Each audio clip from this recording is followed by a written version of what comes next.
Kenner, you're a Cowboys fan and a Browns fan? Good Lord have mercy. I don't know what the hell to do with y'all. I really don't. It's the Justin Kenner Show with Kev Nash. Weekdays from 3 to 6 p.m. on 1410 ESPN Radio. Whether you're at home, at work, or in your car, tune in to ESPN 1410 Wing AM or stream us live at wingam.com. It's live, it's local, it's the Justin Kenner Show with Kev Nash, presented by Kirkland and Summers. All right. We waited 2.5 hours to give you one segment of the Justin Kenner Show with Kev Nash, presented by Kirkland and Summers and Orion Sports Medicine. And I tell you what, there's a few times where I felt like the Reds were about to at least take us on this fun little journey, and they did. Of course, it just came to a screeching halt. Reds go down to the hands of the Diamondbacks 14-11 in what was a very entertaining game. A lot of runs were scored, multiple occasions. I felt that the Reds were dead and buried, and they were dead and buried in that last one. But every time the Diamondbacks would pull away, the Reds lineup still swinging a hot bat. But too many issues when it comes to pitching and too many issues for us to cover in the next 15 minutes, but we will do our best. The Cincinnati Reds have now lost 4 straight. They have lost 7 of their last 10, but they still currently sit at 9-9. And as crazy as that sounds, this is why, we were talking NFL the other day, and we were talking about, if we sit here right now in April, Kev, and I say, man, if the Browns win 12 games, that's pretty good.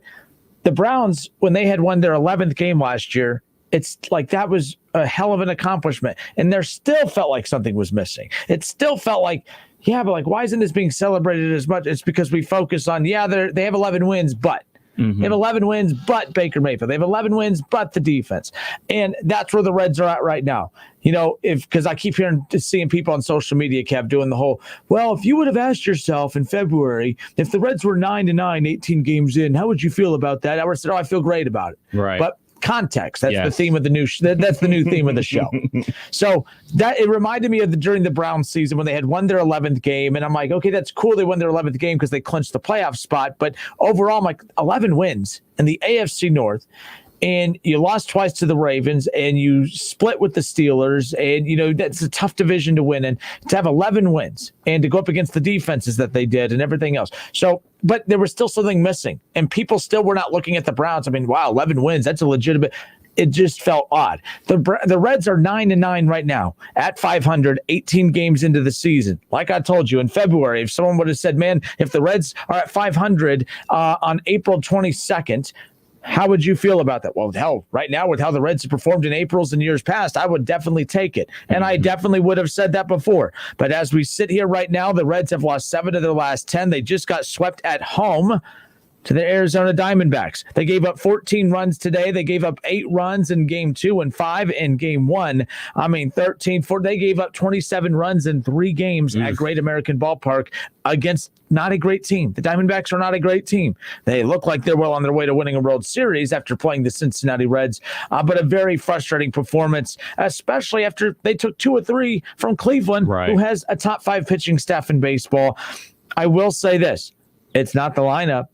It's not run production. And this is what sucks, Kev, is a year ago. If the Reds would have had this run support with last year's pitching, they would have been right there in the NL Championship Series, maybe even in the World Series. The Dodgers are pretty damn good, but I'm just saying, you know what I mean? Yeah. So it's like the Reds never are able to get to figure it out altogether. A very frustrating loss, and I keep always wanting to do the whole, let me pick the positive to take into the next game. The positive is that the Reds, they put up 20 runs in 3 games. That's the positive I'm going to take as they hit the road for, here's where it gets depressing. 3 at the Cardinals and then 3 at the Dodgers. So when I said, Kev, 14-11 is their record, at the end of April, it might be 11-14. And I don't know, but just not a fun game. But when you look at the fact that they dropped 2 or 3, or they had dropped the first 2, and then they lose this one in the way that they did, it's like you can't punish Sims. Sims did his job. The pitchers, select pitchers have done their part. But the management of the bullpen has been the biggest problem. Yeah, man, you look at the Reds, they're 9-9 right now. We said it before. If they were 9-9 and you say, I'll take that. But then games have to get played. And it's about how the games come to you. giving up 14 runs. And I mean, you got to think about it, man. We were texting all day, planning the show and figuring out like, all right, guesstimating what time we're going to come on the air. And at one point, like, all right, yeah, we'll be on at 4. And then like, maybe at 4:30. And then they went to extras and like, all right, well, it's definitely going to be like 5-ish. And then they give up bombs in the 10th inning. And it's like, we both kind of like said like, yeah, we probably should get to the station and start getting ready to jump on the air. There's no way they're going to come back from 14-8. And then they started to come back. Well, it was 8-4 earlier in the game. Right. And they they put a quick run bunch up in the very next inning, and then it was 8-6, 8-7. Then then Jonathan India ties it up. By the way, Jonathan India, that was his first career home run, but he had the most RBIs, most runs scored in the month of April, in the first month of a career. He had more runs scored than Joey Votto and Josh Hamilton. That's how hot of an April he has had. But what I found interesting is he had all of those RBIs and runs scored without hitting a home run until today. Crazy. Again, I don't mean to be too positive on a day where the Reds just got swept by a mediocre Diamondbacks team. But this is, I think that, look, the Reds are going to be involved in a lot of these games. And at least when they're scoring runs, they're going to keep you hooked. You're going to be at the edge of your seat. It's one thing, when you're bad and can't score runs. I don't think this team is bad, but I know it's a 162 game season. But, the front office cannot sit back and just let this bullpen continue to cost you games. The Reds have scored first in the last 5 games, Kev. The last 5 games, the Reds have scored first. In the last 5 games, the starting pitcher has left the game with the lead. In the last 5 games, they have gotten destroyed. It's getting old. David Bell, for the first time yesterday, made a decision that I was just infuriated by. I mean, I don't get it. TJ Antone should be in the rotation. I will say that. But again, right now, they don't have many weapons in the bullpen, so you kind of got to keep him there. TJ Antone was rolling. There was no need. It was 3-0. I get it. It was 3-0. The Reds were up. TJ Antone was rolling. I mean, no one could touch him. No one could touch any of his pitches. And David Bell goes to the bullpen, or he goes to Amir Garrett, who has been struggling and giving up walk after walk, run after run, bases loaded, gives up the home run. The Reds get, retired, wasn't bases loaded, but, gives up the 3-run blast. It's tied, goes into extras, and they lose just like they did today. Absolutely unacceptable. David Bell, again, just cannot get out of his own way. It took 22 days into the month of April before I finally had one of those blow-up moments with David Bell. I'm not putting today on David Bell. Today's loss was more so just a glaring hole with this team, and that is the bullpen. The bullpen is just absolutely atrocious. They cannot sustain leads. They can get leads. They could score. They can even score runs when they're trailing. Mm-hmm. But the problem is that lineup worked too damn hard over the last 3 games in this series to have the bullpen blow it the way that they did. Every time the Reds would get down, the Reds would come right back, and then the bullpen would blow it again. I've never seen a game be blown 3 times in one game before. That's talent, or that's a lot of non-talent, I guess. 6 runs in the 10th inning, man. That is alarming. We're on YouTube. Kozar Newsom. On YouTube, he says, "Don't care how many runs you score if the other team scores more." Kozar, you got to understand. For one, you're not wrong, but at the same time, I mean, what's easier to fix, Kev? Pitching issues or hitting issues? Oh man, it's easier to go get a bat, but you know what's hard is to maintain or to be able to get your team to a point to where they're hitting at the level and the clip of which they are. That's why I think the Reds are going to win more games like this than lose, although it's kind of hard to, convince people of that after what we just saw. But you're putting up, I mean, look, they put 4 runs up in game 1 and lost. They put 5 runs up in game 2 and lost. You put 11 runs up in game 3 and lost. It's not the hitting. It's one thing if you're getting beat 11-2 and 8-1 and 5-2. You're right there. This is the bullpen blowing games. It's David Bell's managerial decisions late in games blowing games. That's the concern I have moving forward. This lineup is, I thought it was, maybe too early in the season. I was like, I don't know if they can sustain this, but they better milk it while they can. Mm-hmm. We're 18 games in, and this is one of the best offensive teams in baseball still, and they're not able to capitalize on it. They have to find a way to fix this pitching, and it's not going to be easy because you have a front office that refuses to spend money. And I'm just tired of constantly having to wait till next year to see what they do as far as either developing somebody or adding someone at the trade deadline. It may be too late by the trade deadline this year. Yeah. So they're about to hit the road for what, 6, right? Yeah, against 2 very good teams. They took 2 or 3 from the Cardinals at Great American back in the opening week, but they have 3 at the Cardinals, and I project that they get 1. Mm-hmm. So they're going to be what? They're 9-9 right now, so they'll be 10-11, and then they got 3 with the Dodgers, and they'll be lucky to get 1 against them. So that puts them at 10-11. Let's say they get 1 against the Dodgers. That's 11 and 13 or 11 and 14. So yeah, I projected 14-11 would be their record, Kev. They might finish 11 and 14 because they couldn't take care of business against the teams they should have. They should never have lost. For one, getting swept by the Diamondbacks is unacceptable. You drop 2 or 3 to the Diamondbacks on the road. Also unacceptable. It's okay to drop a game in a series. You can't drop 2 to an average team like the Diamondbacks. You can't get swept, and they got swept by the Diamondbacks at home. And now you want fans to feel confident heading into a 3-game series at St. Louis, followed up by a 3-game series at the Dodgers. Well, don't worry. The bleeding will stop because you got the Cubs. Oh, no. You got the Cubs right after that, and I don't care what the Cubs' record is. There's just something about the Cubs that always seems to bring out the worst in the Reds. I thought that the Reds were having an impressive April, Kev, but they could be by this time next week. What did I say, the 22nd? When we do this show on the 29th of next week, we could be talking about a Reds team that's already dead and buried. That's how crucial this next week is. They shot themselves in the foot this past week, and it's unacceptable.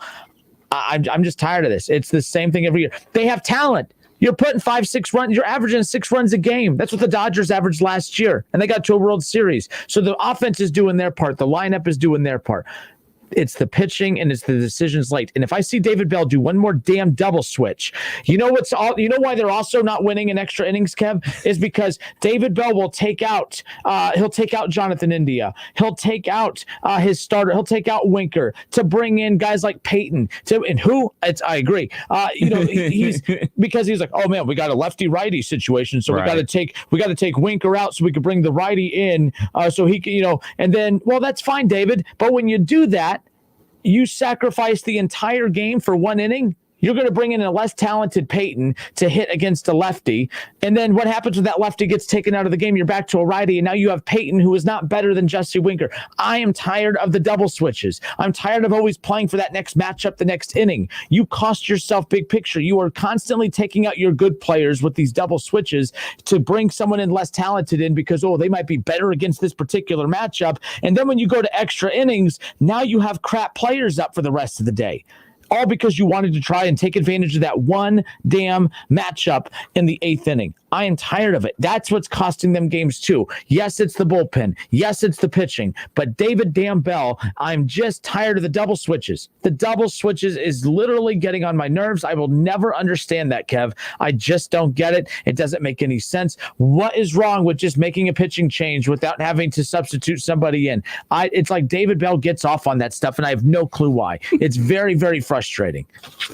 I got nothing, man. I got nothing because I'm looking at the Dodgers, and luckily they're getting Clayton Kershaw in there. They're going to be facing him.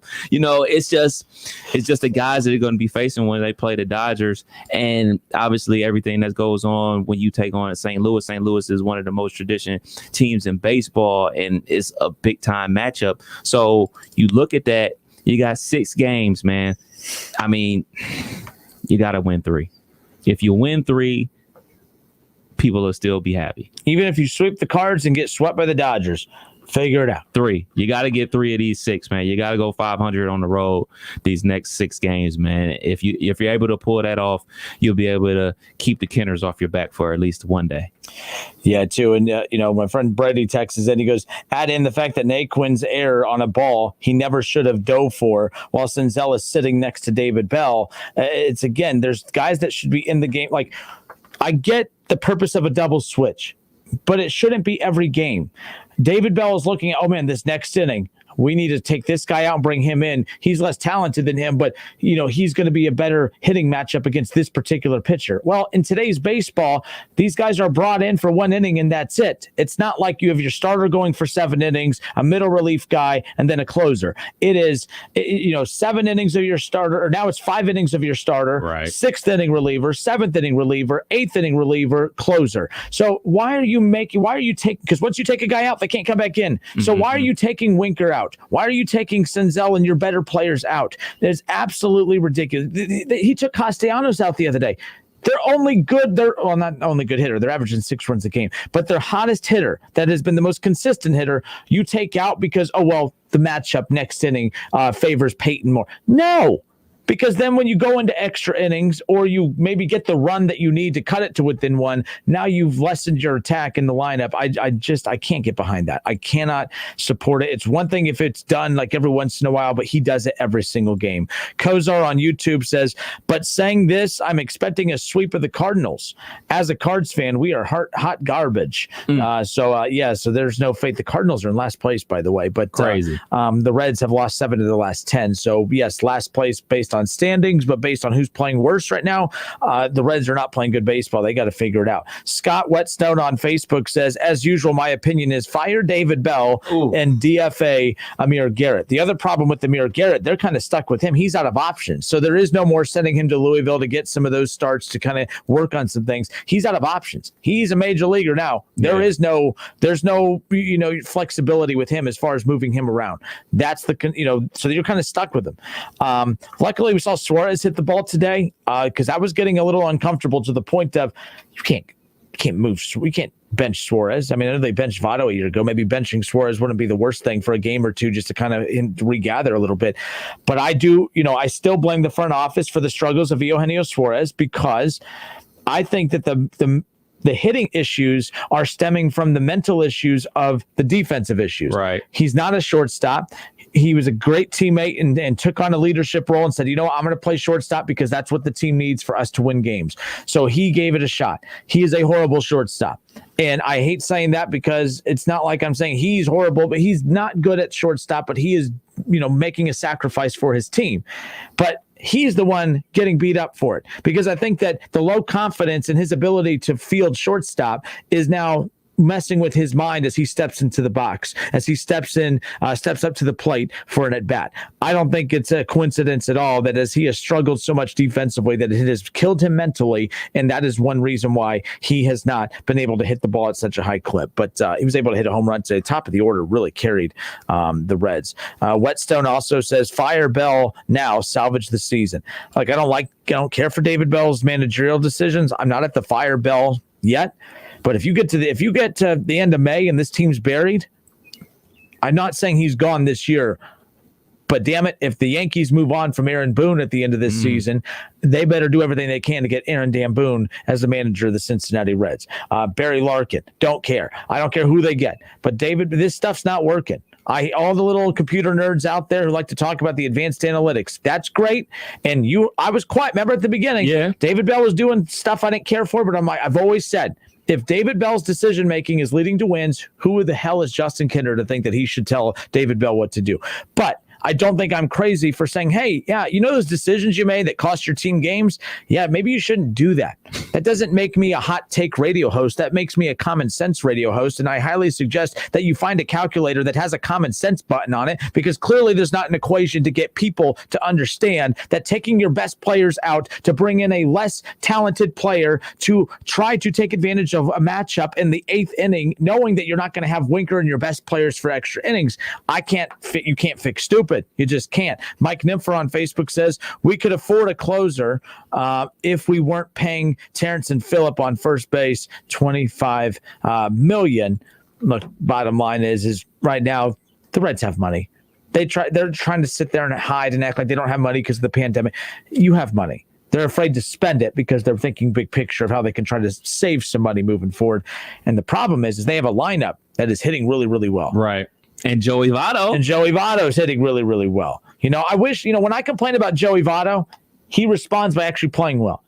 When I complain about David Bell, he's like, "Oh, you think I was bad this game? Wait till you see next game." It's like he tries to hold my seltzer. That's what he says. I mean, David Bell seems like a seltzer guy, right? Right, good man. Like a Truly lemonade guy. I think David Bell's David Bell's a Truly lemonade guy, and he gets it halfway down, and then he goes, "Nope, bring in another one," and then he puts that down, and it opens up another one. That's David Bell. Jason Pruitt on Facebook says, "Should have kept Chapman." Wow, that's you're really going back. We helped develop all these dang players, and we end up letting them walk. Look, I think that the Reds made out very well, considering that when they moved on from Chapman, I mean, I liked Iglesias coming in as the closer. In fact, Iglesias, they lost the best closer in baseball in Chapman, and then Iglesias came in for the next 2 years after that and was a top 5 closer in baseball. I thought that was actually one of the smoothest transitions for a team losing the number one player at that particular position. I mean, I see what you're saying. I just don't think that, closer is not. Sims is fine. Like, I don't mind Sims. Amir Garrett needs to. I don't get what's going on there. I'm a big Amir Garrett fan, but I'm starting to lose a little faith there too. And I think that David Bell putting him in that situation last night, I know that you want to allow him to pitch through some of those tougher situations, but sometimes all you're doing is just continuing to bury him mentally, and that's the problem. Steve Stetler on Facebook, totally agree about Suarez. Just release Garrett. Bell will always manage by analytics. Man, guys, really, maybe I'm being a homer with. I like Amir Garrett. Are we really there with Amir Garrett? We really ready to move on? Whew. Are we? I mean, it's fine. I can't really tell you that you're wrong because the results are not good. But we're 18 games in of a 162 game season. If you guys remember a year ago, this team was garbage to start, and then they caught fire. Yep. And there's going to be a lot of ups and downs. Maybe you need to go on vacation. I do need to go on vacation. Maybe I do. And go down there into a hurricane, and then the Reds go on a 10-game winning streak while you're out of town. That's what happened last year. The sacrifices I make as a fan, I tell you. Mike on Facebook says, when Bell was suspended in the Pittsburgh fight, this team played amazing under Freddie Benavidez, and the pitchers stayed in longer. That, I agree. And Steve Stetler also says, go, go, go, get him out of here. I tell you what, I wish we had more time because everyone's passionate, fired up, as they should be. Guys, we're sorry for the short visit today, but we appreciate you hanging out with us for the short amount of time. We are off tomorrow. No show tomorrow, but we will return on Monday, and it's NFL Draft Week. Woo, so, finally. Look, I know I'm excited for the draft week because I'm kind of lost my excitement about that. I'm tired of it. I'm the same way. And if the radio hosts are sick of talking about the draft, I'm pretty sure you guys are sick of hearing about it. And I'm disappointed, though. A week from today, I'm going to have to find a new reason to bitch about the Bengals. I think they're taking Sewell. If they don't take Sewell, they're absolutely foolish. But if they take Sewell, I don't know what I'm going to do with all my time. Like, I sit there and just say, I hate the Bengals. They're so stupid. Then if they make the right decision, I don't know what I'm going to do. You'll figure out something. Laura Dell says, don't forget that the Suarez struggled last year, too. It's a great point, Laura. Laura, I wish I could elaborate more. Thank you for chiming in, but we'll do this again on Monday. Folks, have a great night. Take care. Until next week, this has been the Justin Kinner Show with Kev Nash, presented by Kirkland & Summers and Orion Sports Medicine. Go Reds. Remain positive.